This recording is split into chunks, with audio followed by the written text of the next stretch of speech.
I'm Edward Musio, CEO of Group Harmonics, and today I'm here to talk to you about Tuckman's model, how to fight right on your team. When we work in teams, we tend to think we're supposed to get along all the time. There should never be any conflict. But some conflict can be good for teams. It can help us to get to the next level.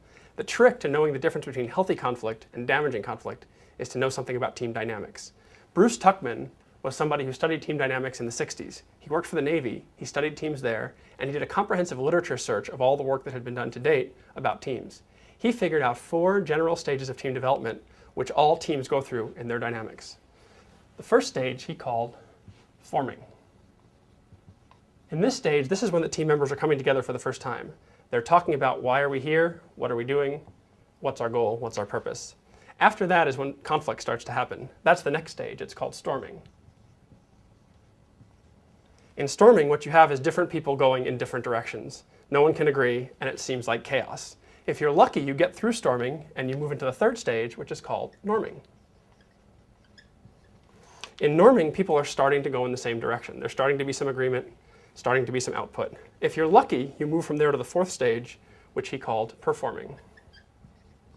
In the performing stage, that's when everyone's working like a well-oiled machine. Everyone's going in the right direction, everyone's moving together in unison.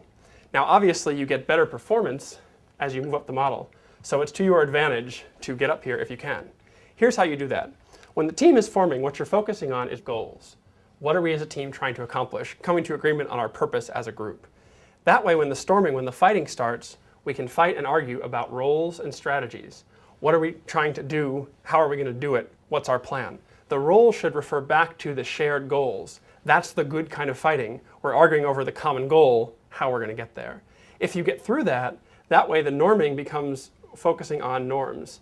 These are the roles and strategies understood and agreed upon. These norms refer back to the roles, which refer back to the shared goals. That's the only way to move forward into the performing stage. Now, today's teams, we change membership and change purpose a lot more often than they did in the 60s. And so some people have proposed one more phase of the model that goes like this, that's called reforming. This means when we change the people on the team or change the purpose of the team, we sort of fall back down the model. This happens a lot today. But the point is still the same. Focus on shared goals first, make sure everyone understands them. That way, when you start fighting, make sure you're fighting about roles and strategies based on shared goals. That way you're fighting about the right things. You don't deteriorate into bickering or petty arguing. If you can stay focused that way, keep your fighting on the right track, you'll move into performing and get a lot more out of your team. Good luck.